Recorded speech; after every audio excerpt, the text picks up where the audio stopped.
Good morning, students. I am Renuka Chauhan. I teach at Sri Vinay Convent High Secondary School, and I am your science teacher. Today we will discuss about heterotrophic nutrition, जो कि class 7 के first chapter का third topic है. उससे पहले हम nutrition in plant के बारे में डिस्कस करेंगे. कितने टाइप्स के न्यूट्रिशन होते हैं. तो मोस्ट ऑफ हमने प्रीवियस वीडियो में 2 टाइप्स के न्यूट्रिशन पढ़े हैं, autotrophic nutrition and heterotrophic nutrition. First हम ऑटोट्रॉफिक न्यूट्रिशन के बारे में बात करते हैं.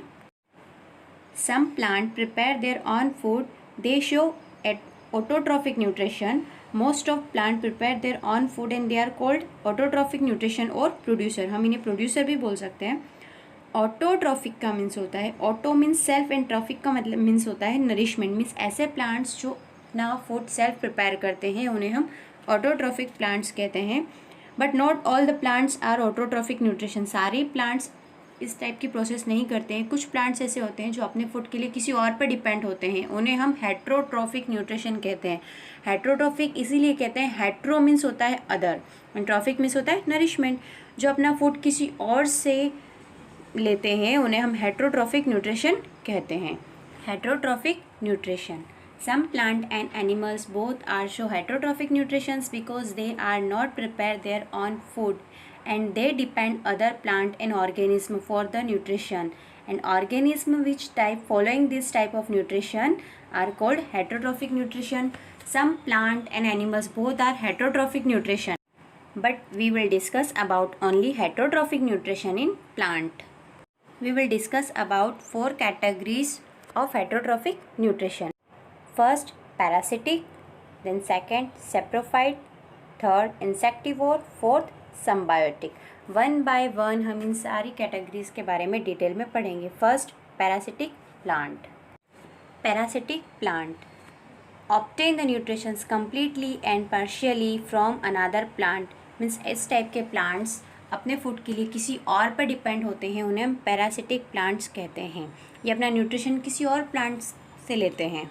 जिस प्लांट से ये न्यूट्रिशन लेते हैं उन्हें होस्ट कहते हैं और ये हमेशा उसका नुकसान करते हैं. जिस भी प्लांट्स के ऊपर ये इस टाइप के प्लांट्स होते हैं, डिपेंड होते हैं, वो कभी भी प्लांट्स प्रॉपर ग्रोथ नहीं कर पाते हैं. इसका फर्स्ट एग्जांपल है कस्कुटा, जिसका नाम है, लोकल नाम है अमरबेल, जो आप लोगों ने देखी होगी.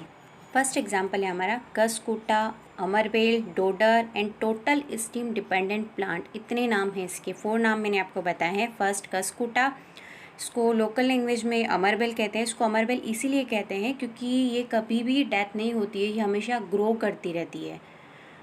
और थर्ड नाम है इसका dodder and total stem dependent plant. ये पूरी तरीके से स्टेम पे ही डिपेंड होती है.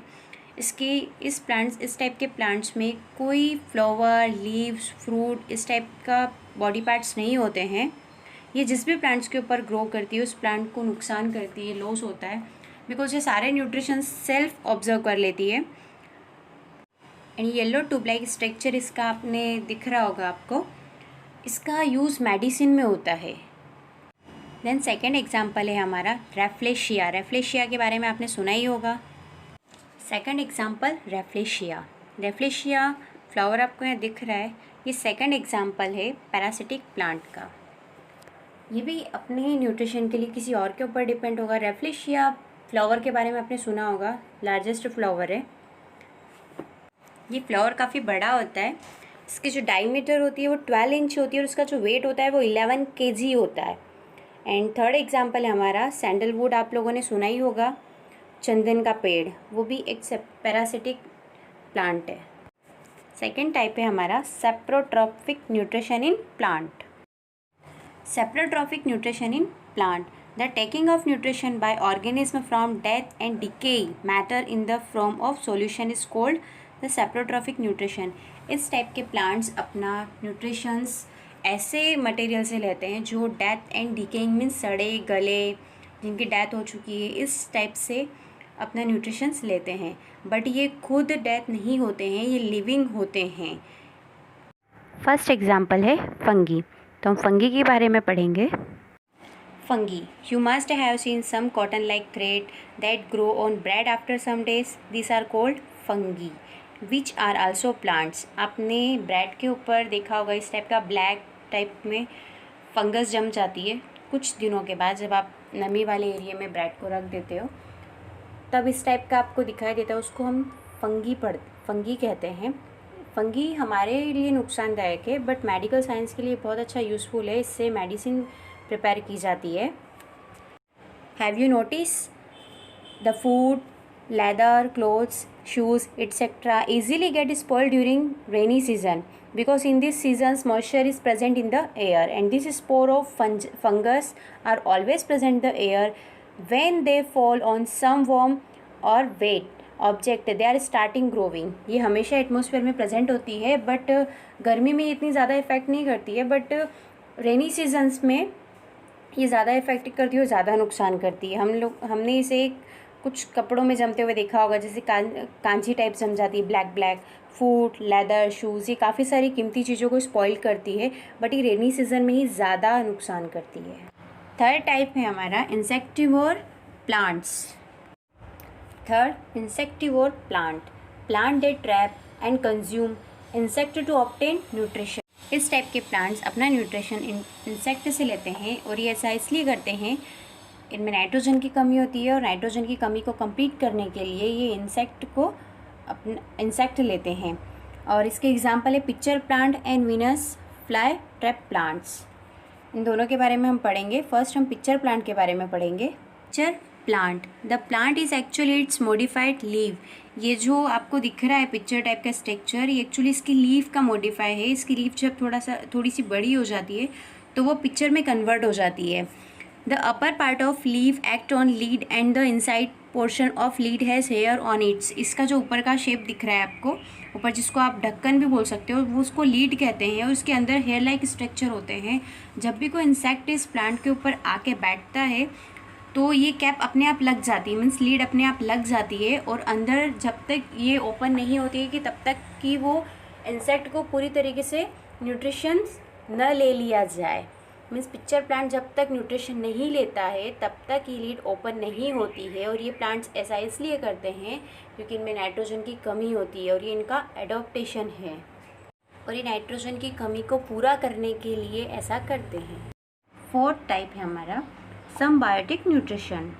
इस symbiosis two organism maintain relationship with each other to be mutually benefited to obtain nourishment and shelter। Means ऐसे ऑर्गेनिज्म जो दो एक साथ रहते हों, एक दूसरे को बिना नुकसान पहुंचाए, उसे हम सिम्बायोटिक कहते हैं। ओके, फर्स्ट एग्जांपल है लाइकेन। लाइकेन में एक एल्गी और एक फंगस होती है, दोनों साथ में रहते हैं, एक दूसरे को न्यूट्रिशन, एक फोटोसिंथेसिस रिएक्शन करता है, एल्गी फोटोसिंथेसिस रिएक्शन करती है और फंगस जो उसको प्रोटेक्ट करती है। Algae, the plant that have symbiotic relation are found in lichen.